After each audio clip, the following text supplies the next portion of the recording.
Iranian oil surge to China hurts OPEC efforts to tighten supply.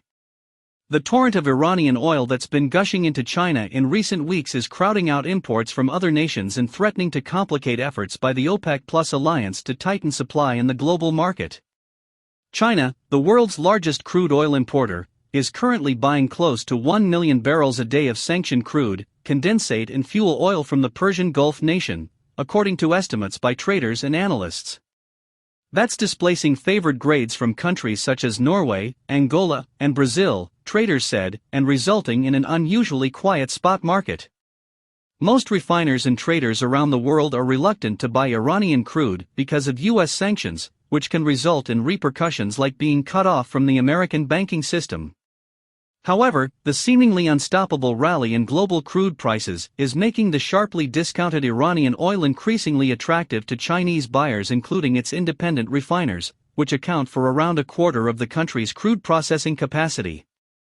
While global benchmark Brent is trading near $70 a barrel due to improving demand and tighter supplies from OPEC+, a continuation or increase in the Iranian flows could stymie the alliance's efforts to keep driving up prices. Iran is a member of the Organization of Petroleum Exporting Countries, but is exempted from the supply restrictions. However, China's preference for its cheap crude is displacing demand from OPEC countries like Angola, as well as other producers like Norway and Brazil, although the quality of oil from all of these countries is not identical. As many as 10 million barrels of Angolan oil due for April export were still without buyers as of earlier this week, according to traders, compared with a typical month when such cargoes would have been sold out by now. Grades from Nigeria and Republic of the Congo have also struggled due to a lack of buying interest, the traders said.